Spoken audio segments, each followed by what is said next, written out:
Hi, this is Mark Laughlin with the Ambidextral Gunfighter. Ambidextral Hunter today. And so I'm going to apply some of the things we've learned from paintball and I guess gunfighting and paintball as far as being ambidextrous and for the optimal use of cover. A little bit here on being an ambidextral hunter. Now, why would a hunter want to become ambidextrous with his hunting rifle? Well, one, it's kind of very similar. Instead of optimal use of cover, it's optimal use of concealment. So you don't want to spook that trophy game animal. So if you're shooting around cover and making use of concealment, then being ambidextrous can be beneficial. Also, it gives you you're more versatile given the terrain, since you're typically not going to be hunting out on the flat one-way range at the gun range. It's going to be often on slopes like this, of variations of terrain, undulating and rocks and hillsides and all that. And depending on where the animal is you're looking to take, the shot might be best. You might have the most steadiest hold factors shooting left-handed or right-handed, depending on the terrain.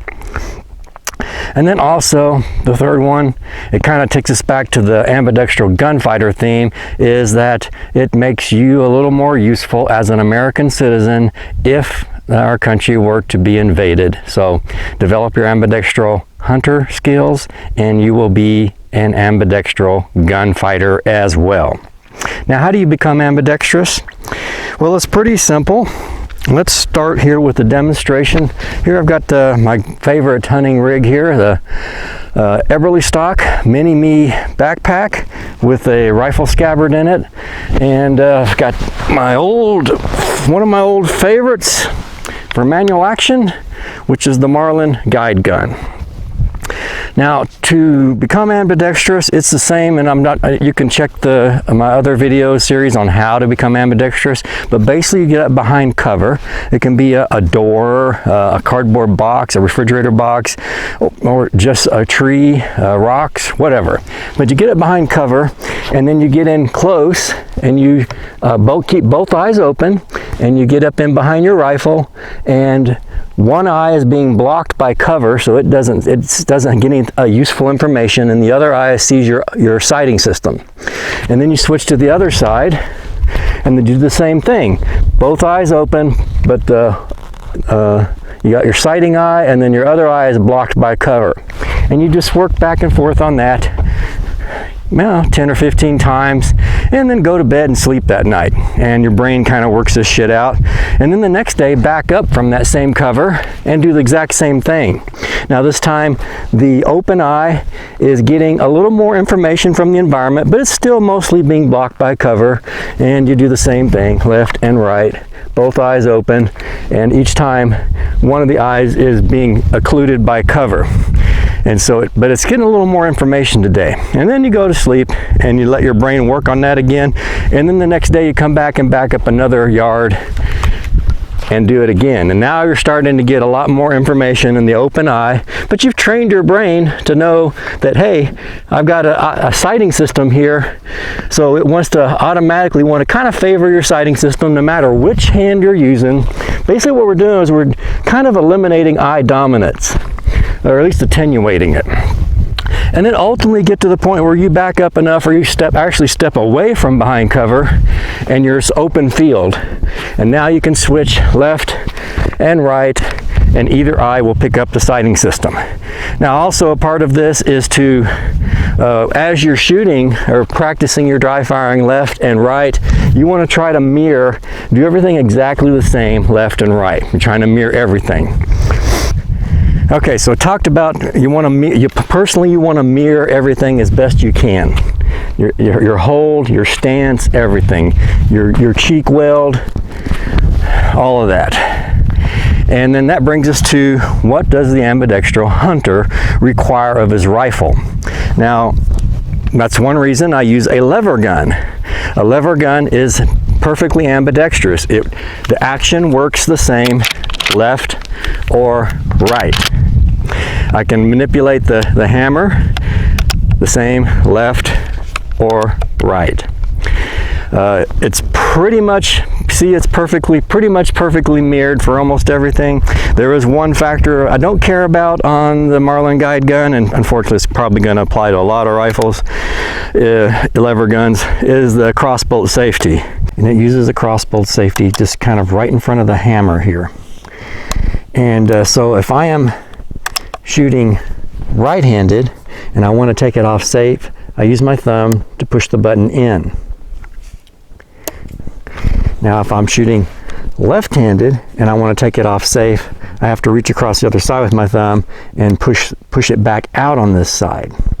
Now whereas right-handed, if I'm shooting right-handed, I would use probably my trigger finger to push it off safe.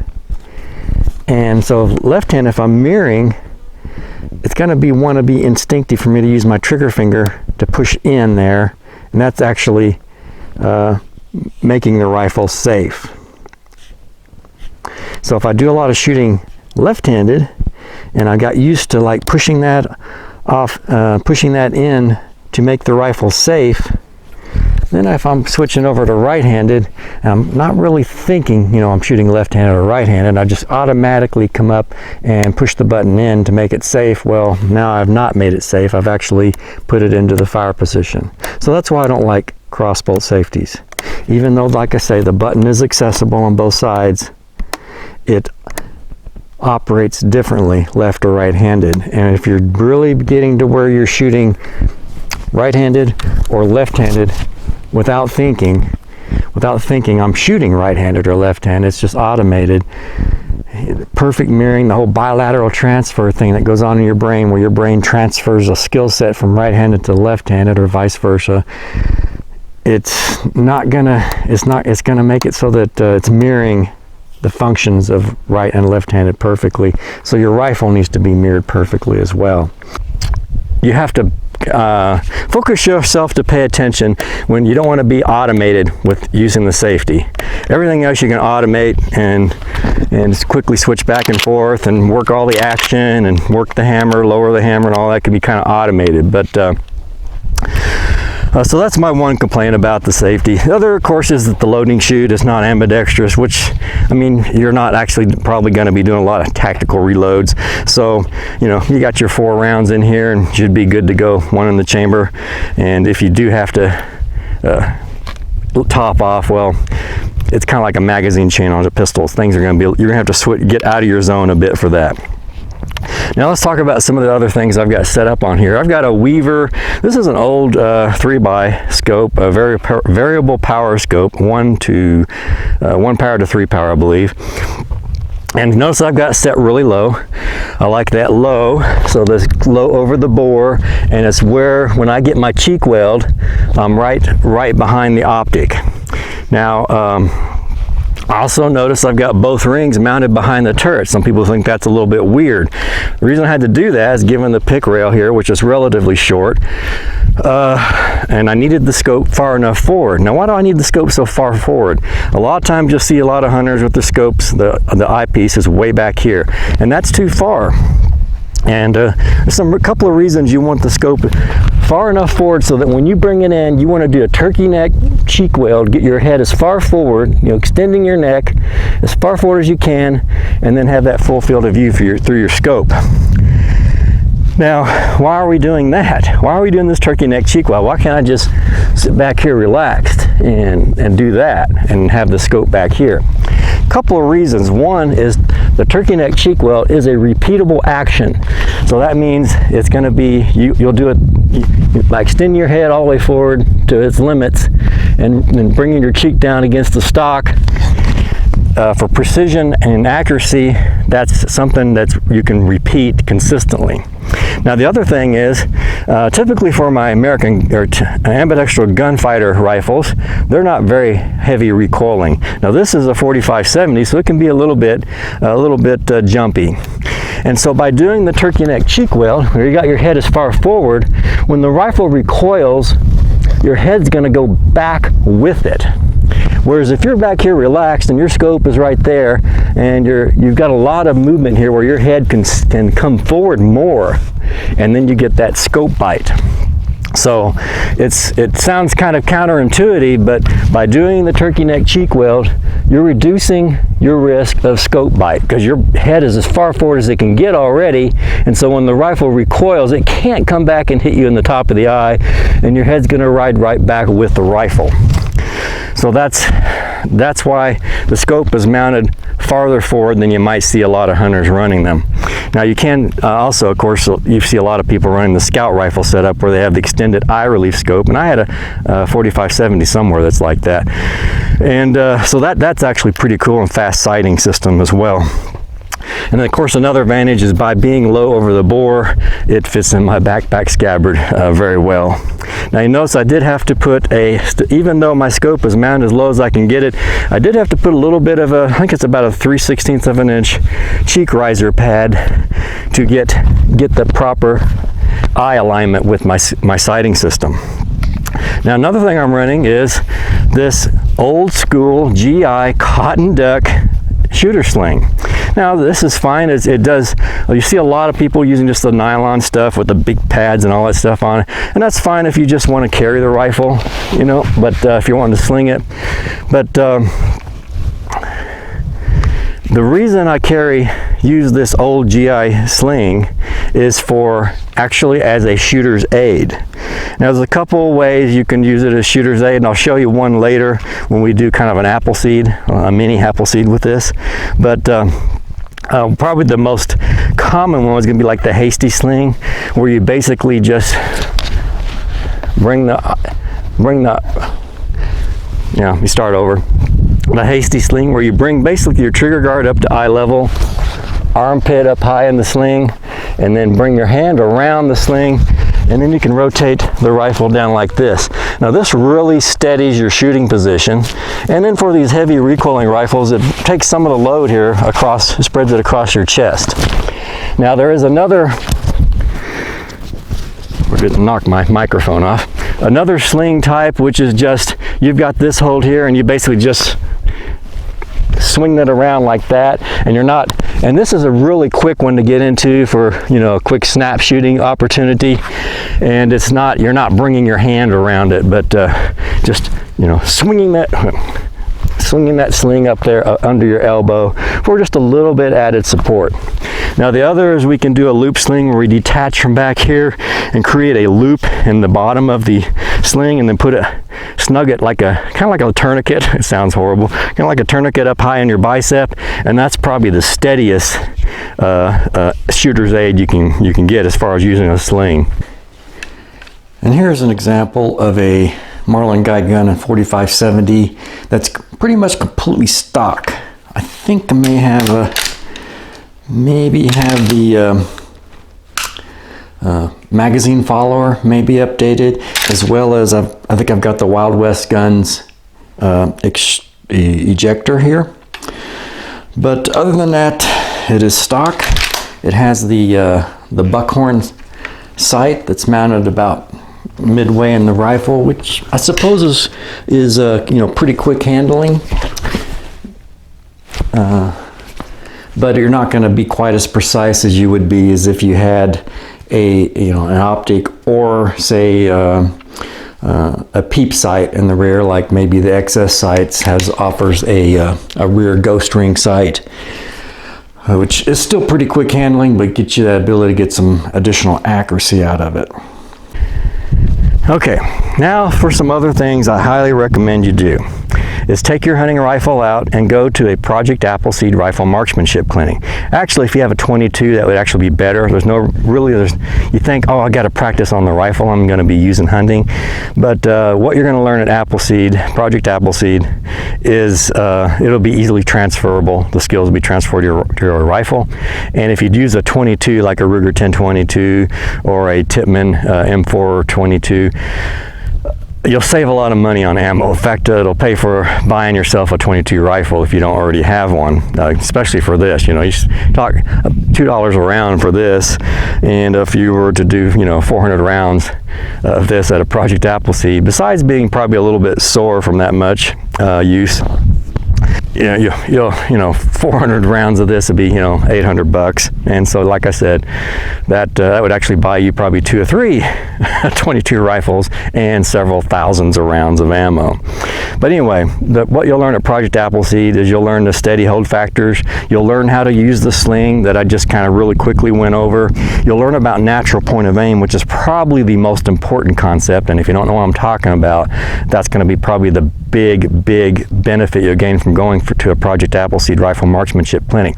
Now I do have a video series of my own called Appleseed Prep. You can check the link down below, and that's basically, I think it's a 16, 17, 18 series of videos, and they're only like a few minutes long each, and it goes over various aspects of going to a Project Appleseed, and then kind of give you a quick overview of what you're going to be doing there.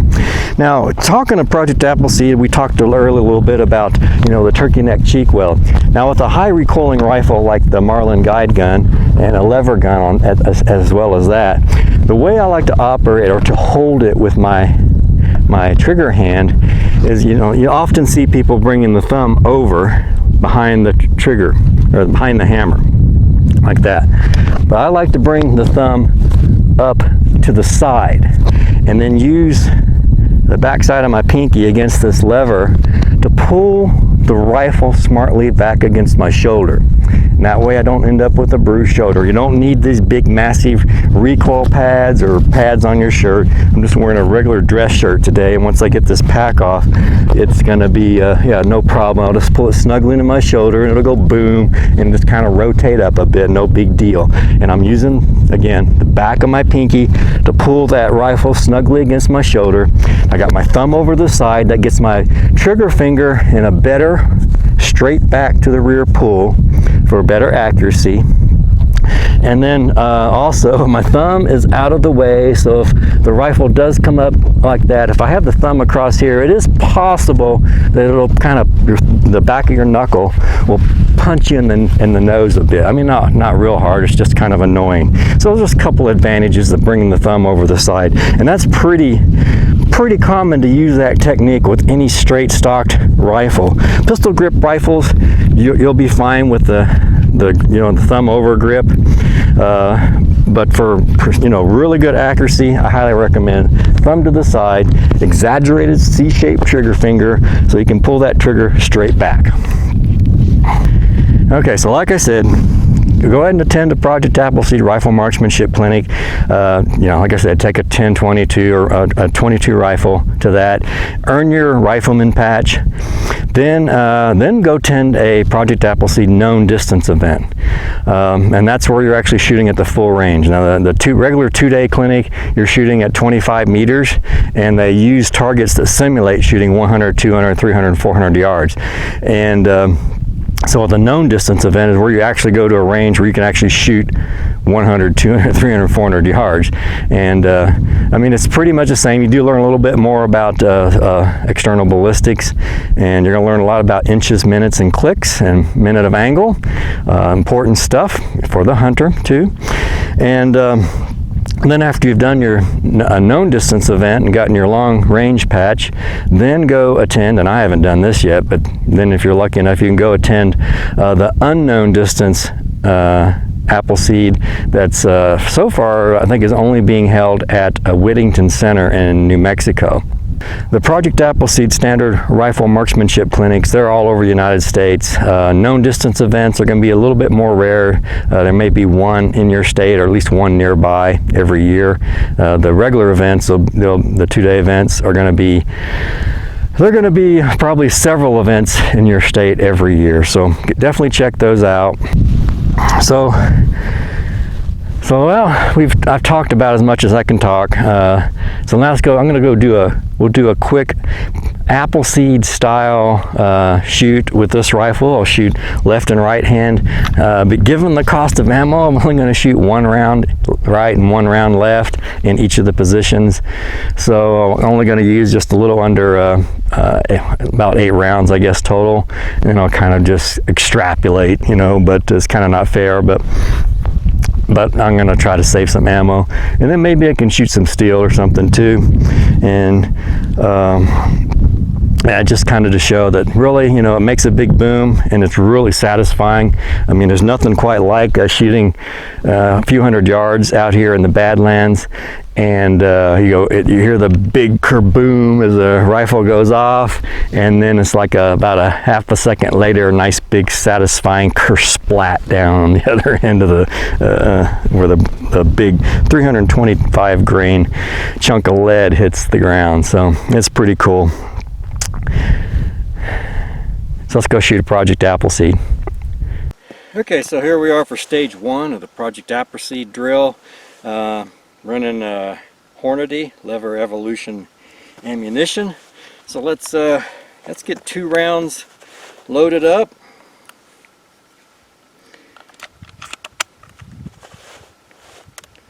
One for left-handed, one for right-handed. Now we're ready to rock and roll.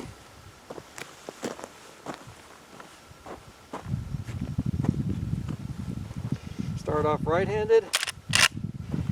Let's go through my drill real careful, thumb over to the side.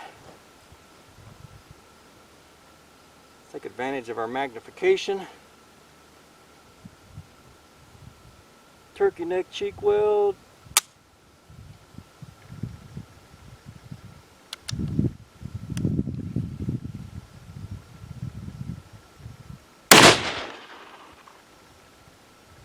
Okay, in the black.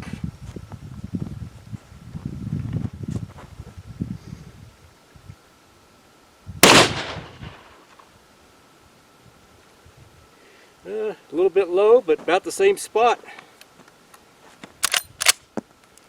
Okay, that's not a very good start. I probably should have checked my zero before I started this.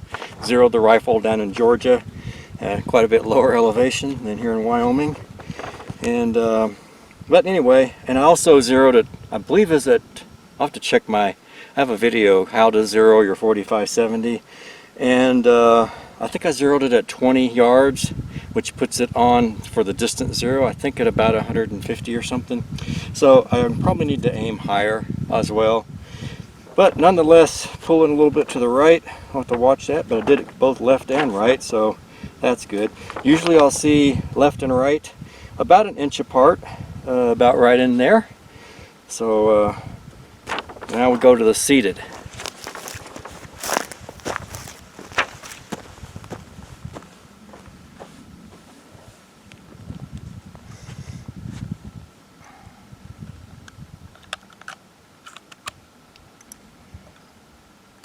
This time I'll use my hasty sling.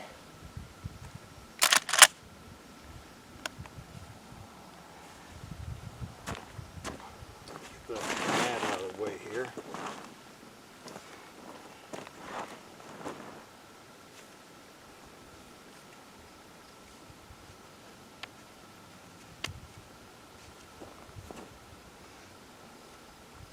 And I think I'll do rice paddy prone.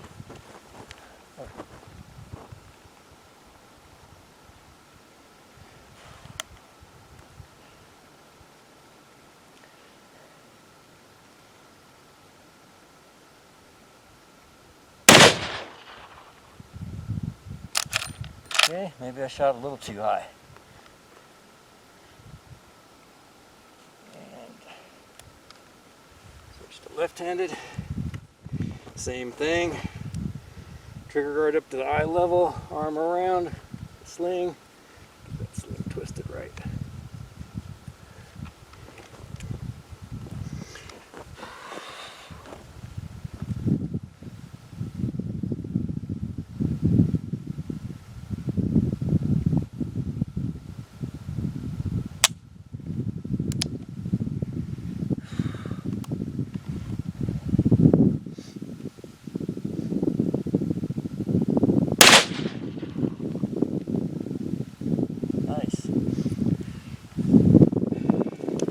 Okay, here's sitting or squatting.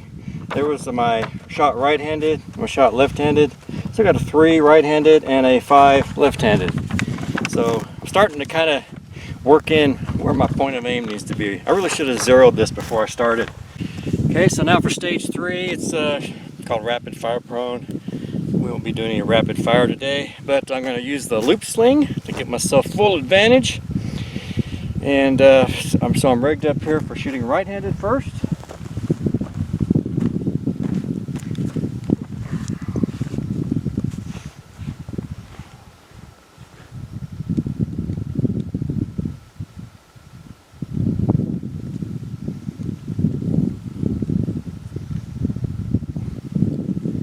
Kind of worried about the loop sling on how well it's going to work on a dress shirt. I don't think I've ever worn a dress shirt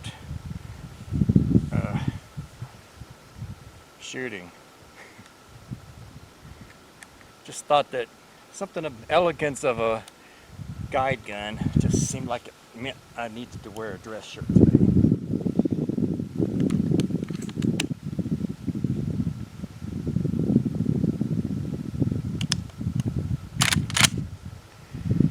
Okay, safety's on, get my sling rigged up.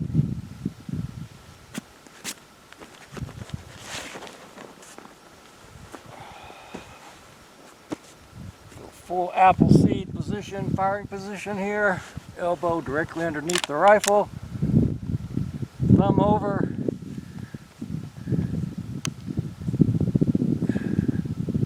Find my natural point of aim.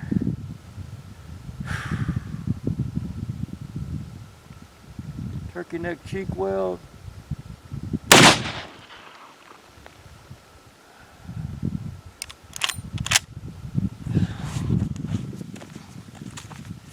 Showing a little bit left, or shot heading a little to the right.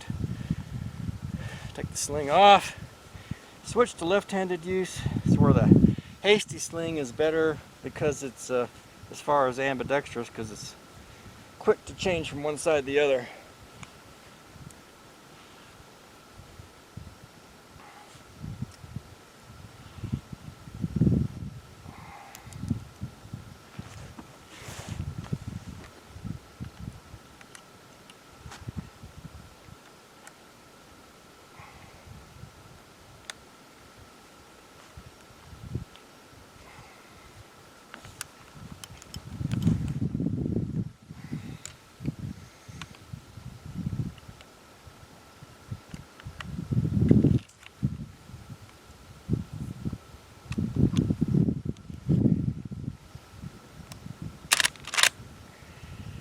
Okay, round loaded, safety on. Same thing, elbow directly underneath the rifle. Turkey neck cheek weld. Thumb over.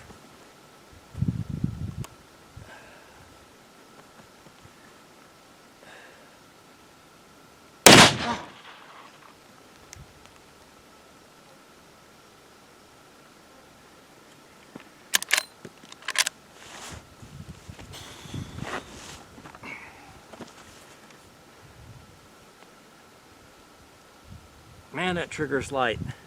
That really surprised me. Okay, here's a target from stage 3. There's right-handed, scored a 3, and left-handed scored a 5. And that one really surprised me. And that trigger is just crazy, crazy awesome.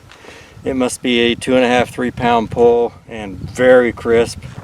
And coming from basically like battle rifles, I'm not used to it. Okay, so anyway, back to, this is stage 4.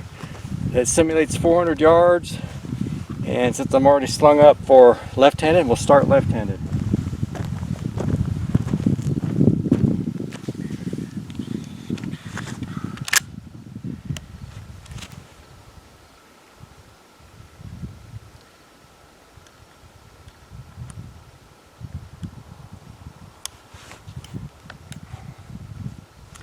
We're gonna work left-handed with this loading chute there.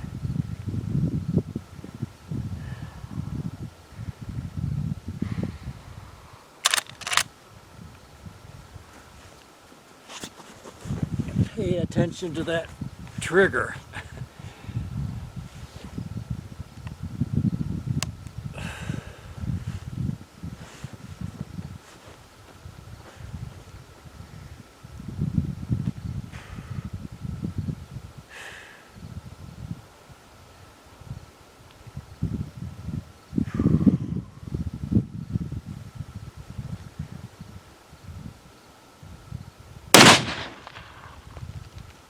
Oh man, shanked that.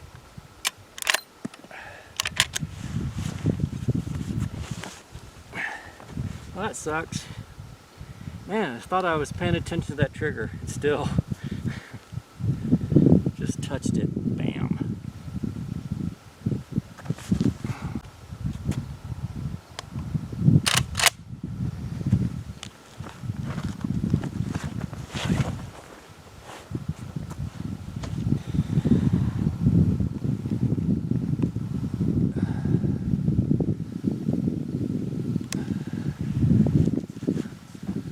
Okay, keep my finger off the trigger till the sights are on the target.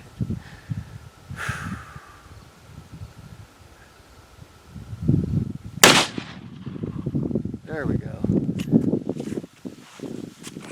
I was having to hold about an inch to the left, and it's still a little bit to the right, but it's in the black. That's what counts.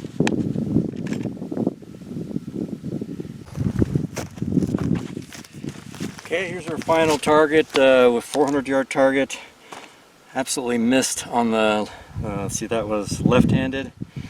Yeah, and I was aiming for there, and it's over there. Over here I learned my lesson, aimed over here, so I got it on the black. So I really need to zero this for, I guess maybe it's elevation here. I wouldn't think that would make that much difference at this range, but anyway, so I got a 5 and a zip, which 400 yards, Appleseed, you can't afford a single miss on this stage. So that kind of wrecked me. I was kind of on track to get the score, but with that dismal showing there, basically if I just did some Kentucky windage, I'm sure I would have gotten at least 3 or 4 points.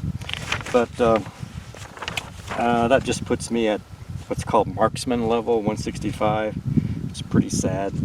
Should have been at least with the fresh, I mean, just a little bit of care, should have been up at least sharpshooter or something, but almost there. But anyway, nice little fun drill. I mean, when you mess up like that, and you're only shooting 2 rounds a stage, and when you extrapolate that miss pretty heavily, it hurts. Anyway, good fun, 45-70. Not a gun I shoot a lot, but it's a gun that I definitely fondle a lot. Okay, let's see if we can ring some steel.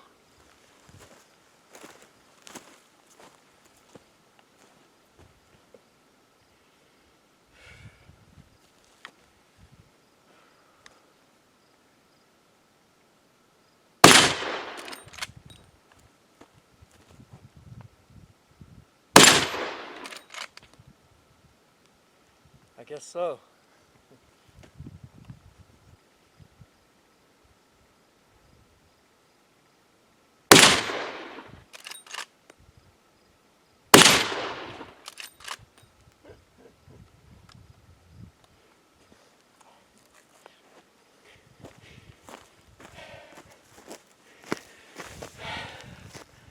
I do believe that's the only rifle I've ever shot that actually knocked over my Evil Roy target.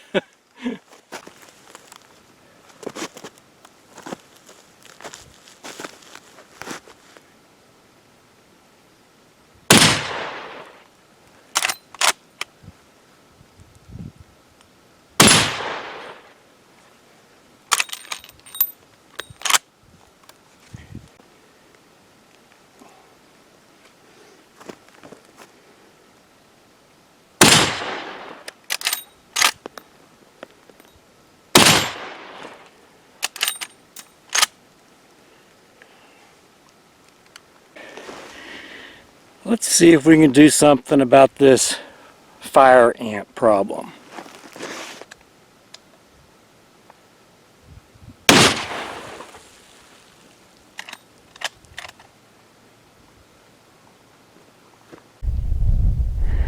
It's Mark Laughlin with the Ambidextral Gunfighter. Thanks for watching. Please like, share, and subscribe.